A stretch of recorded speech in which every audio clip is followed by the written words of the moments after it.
Hey, what's going on? This is the Confidence Magnet here with another great video. In today's video, we're going to talk about how to build your credit score from the ground up.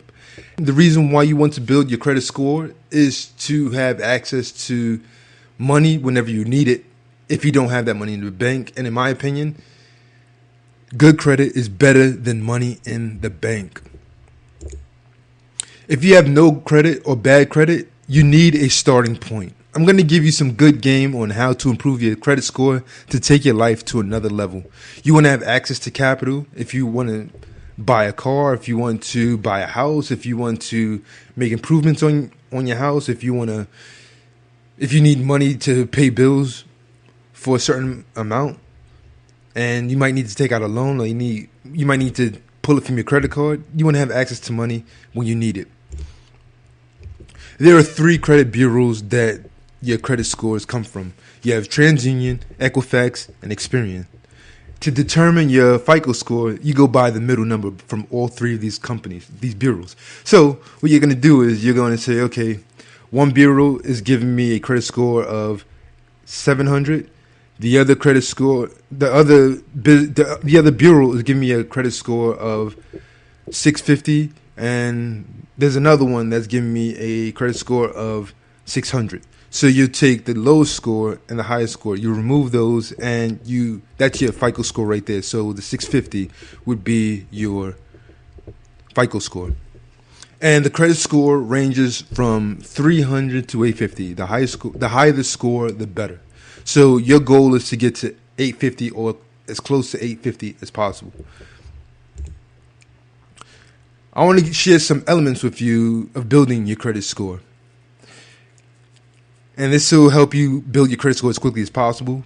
Remember that it will take time, but over time, you'll see your score soar. You might not know what you need to do to build your credit score, and this video is going to show you how to do that. I'm going to go through each element on how to improve your credit score. Now, the first one you want to keep in mind, and it's the most important one, is you want to pay your bills on time. You have a payment history, and this is how well you pay your debt. Are you making your payments on time? Are you paying your bills late? How late? This is where 35% of your score comes from. Never miss a payment and always pay on time. If you keep that rule of thumb, your score will consistently go up. Amounts owed. This is how much debt you owe. As a rule of thumb for credit cards, never max out your cards and use only 25 to 33% of your credit limit before you get your credit card statement. So let's say you use your credit card and you max it out. Let's say you pay 75% of the credit card before you get your statement. That looks good. Even though you max out your card, by the time you get your credit card statement, it looks good because you only show that you have 25% of debt that you owe. The more debt you owe, the more you're considered a higher risk. So make sure you're keeping those debt amounts low as possible. Length of credit history. How long have you had your credit card, loan, or mortgage? The longer the credit history, the better. New credit. When you apply for too many credit cards or loans in a short period of time, this lets the creditors know that you're in need of money. You don't want to look thirsty for money. This means you're at high risk. Credit mix. You have revolving credit, which is what credit cards fall under, and you have installment loans, which are what your mortgages, student loans, and car notes will fall under. A variety of credit shows you know how to handle different types of debt. There are 2 types of credit cards or loans. You have secured and unsecured. Secured credit cards or loans need an out-of-pocket amount to be used as a credit limit or loan amount. So what you would do is you'll go to the bank and you'll say, hey, I like a credit card.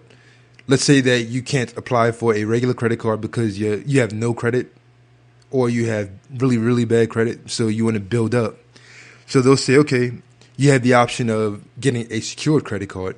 What you would do is you'll take an amount out of your own pocket, you give it to the bank teller or the person who handles the account, and you'll use that as your credit limit or your loan amount.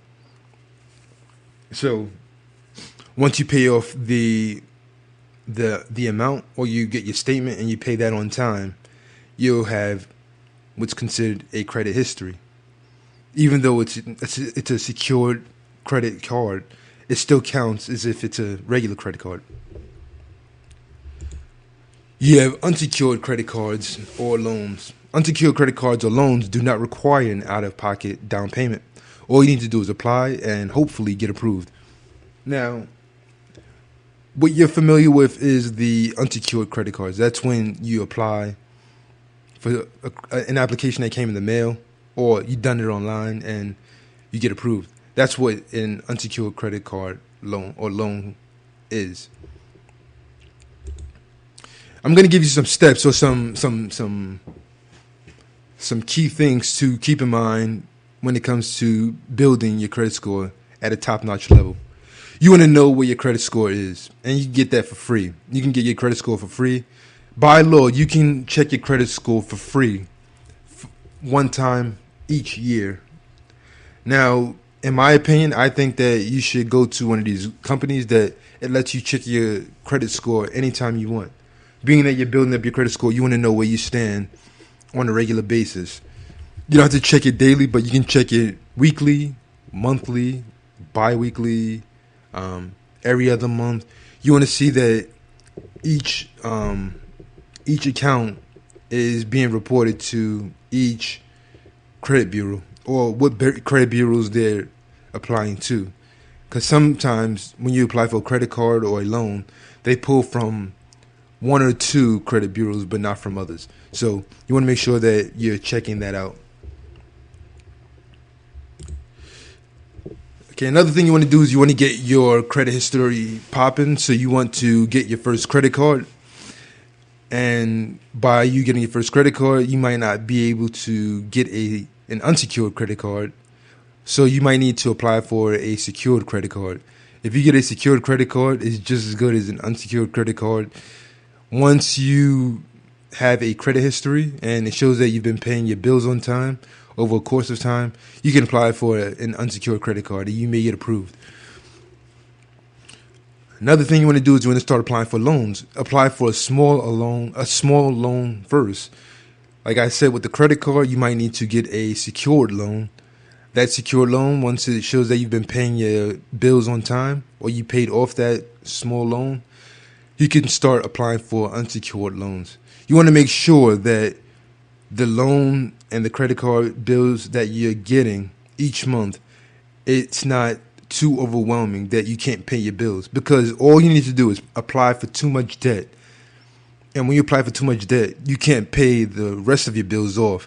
And this is sometimes where people fall in the trap and they start missing payments and they start having their credit score drop significantly. So you want to make sure that whatever amounts you're applying for, you can handle them each month along with the other bills.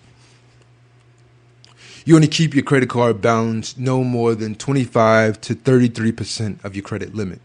So anytime you get your statement, you want to make sure that the debt that you've put on that credit card, it's no more than 25 or 33% of the credit limit. You know, sometimes you don't get it right all the time. Sometimes you might need to max out your credit card, but you want to make sure that you're bringing it up to where it needs to be at. And sometimes if you're maxing out your credit cards and you're struggling to pay the bill, that's an indication that you need to stop applying for credit cards.